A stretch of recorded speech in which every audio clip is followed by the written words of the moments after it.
You think I'll let you zone? Baka.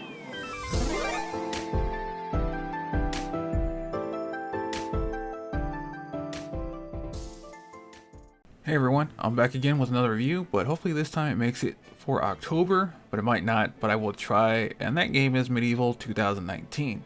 The reason I had to say specifically that is that MediEvil itself as a series has about 4 games in total. MediEvil for the PlayStation in 1998, MediEvil 2 for the PlayStation yet again in 2000, MediEvil Resurrection for the first reimagining of the first game, which originally was going to be a PS2 game before Sony gave developers only a year to get it done for the PSP launch in 2005-2006. So the PS2 MediEvil game was turned into a launch title in 2005 with MediEvil Resurrection. And now we come to the new reimagining with just simply MediEvil for the PS4 in 2019. MediEvil 2019 was developed by Other Ocean MediEvil, who made a lot of games since their founding in 2007, from developing Super Monkey Ball for iOS in 2008 to Yu-Gi-Oh! Legacy of the Duelist in 2015, and finally MediEvil in 2019. The MediEvil remake was first originally announced just as a remaster of the PS1 MediEvil in late 2017, and later as a full current generation remake the following year in 2018. Let's see if Sir Daniel Fortescue can show why he still is a hero at heart with the remake, or should have been buried after his last resurrection back in 2005.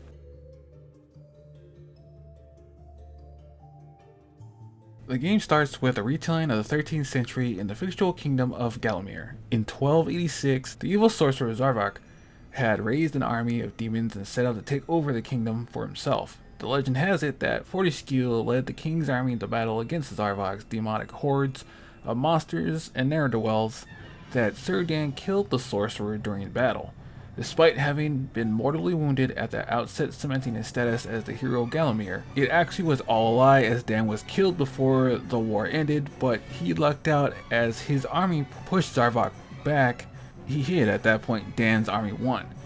Due to the fog of time, Fortescue was misremembered as the hero of Gallowmere, and 100 years later, Zarok took issue with that and decided to attack the city with no hero to protect it. Zarok casts a dark art spell to force Gallowmere into an eternal night. He then robs the citizens in a nearby village of their souls, turning them into zombies, and then finally goes to the graveyard to raise the dead for his new army. Unfortunately for Zarok, the necromancy magic he has unleashed unwittingly revitalized the corpse of Sir Fortescue, still missing the eye where he was killed in battle and lost his jawbone. Sir Dan pulls the cobweb out of his eye socket and shakes off the trauma, then grins at the player. Feeling ashamed for his lies that portrayed him as a savior, Sir Fortescue sets out to prove himself a true hero yet again that the city needs by defeating Zarok for real this time. During his quest to save Gallowmere from a horrible fate, Daniel fights a horde of monsters from Zarok's army with the likes of zombies, living scarecrows, evil pumpkin kings, possessed townfolk, and robot soldiers of all things.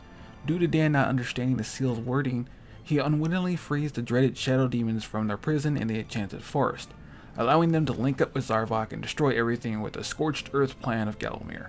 Then, after making it through an old battlefield where knights roam forever, fighting unaware that they are dead, an ancient sunken town infested with demonic sea monsters, a cave system guarded by a murderous dragon, and Dan makes it through to the old King Peregrine's castle, where the shadow demons decided to set up shop to cause chaos. The ghost of Peregrine himself advises a plan to get rid of the shadow demons by waking the dormant volcano under the castle and destroying everything by having Dan do it instead of him. Dan was able to eliminate the fiends for good. After escaping the collapsing fortress with the help of a vulture, he lands on a flying pirate ship where he gets the idea to fight the skeleton crew and their captain for control of the ship and use it to get to Zarok's castle. This is it for the Skeleton Knight. Dan finally makes his way to the Wizard's Lair arena where he is waiting. Upon seeing Dan, Zarok sends his elite skeletal warriors to defeat him for good. Dan uses one of his chalices he got from his adventures to summon the souls of the soldiers who were in the army all those years ago. Seeing that they're all ghosts now, their weapons will affect Zarok's warriors. Dan keeps his side alive by zapping it with energy. Once the sorcerer is the only one left on the field, he then summons his champion, Lord Cardok, to finish the job. Dan easily puts an end to that bag of hot air, defeating him personally. Zarok, really pissed this time, finally has had enough and changes into a giant monster to finally destroy Dan once and for all. The two fight, with Dan ending up finally a true hero. and Zarok reverting to his normal form, admitting defeat. Zarok, the sore loser that he is, casts one final spell to try and destroy his own lair, intending to take Daniel with him, causing a part of a ceiling to fall and kill him instead. With the help of his vulture friend, Dan was able to escape the collapsing lair after Zarok died. All the souls he stole from Gallowmere were returned to their rightful owners' bodies, feeling fulfilled and finally proving himself a real hero and living up to the tall legend. Sir Daniel Fortescue has the vulture drop him off at his crypt, where he returns to his eternal rest. But if you collected all the chalices in Gallowmere, you were shown that Dan has made it to the Hall of Heroes and is seen partying with everyone else as Dan gets a constellation of his own for being a true hero.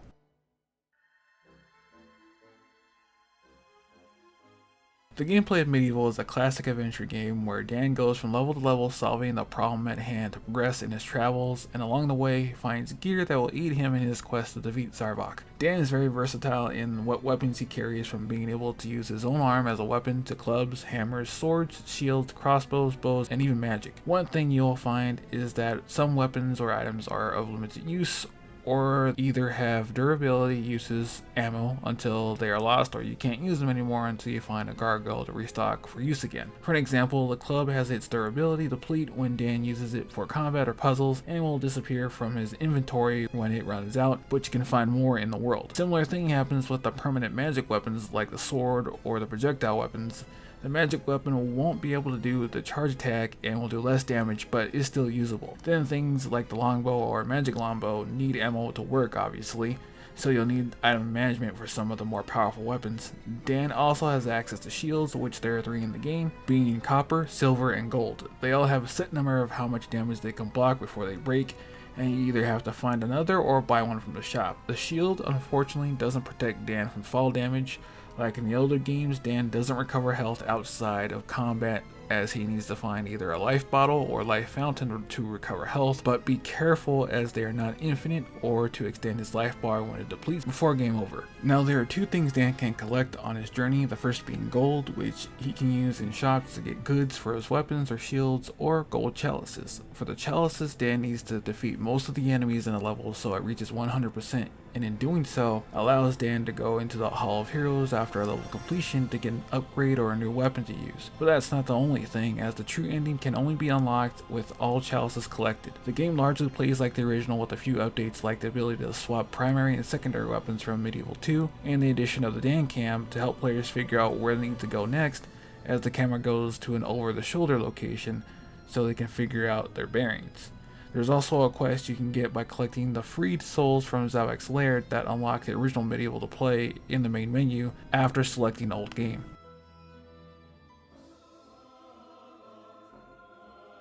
Overall, MediEvil for the PS4, PS5 is a good time, but a little too faithful on the remake, which I mean, it's an old style adventure game that doesn't have a map or logbook telling you where you should go or what you should do in the level, as there is some backtracking involved. If you don't take the time to explore, then you'll be going to old levels to try and find out what you missed the first time around.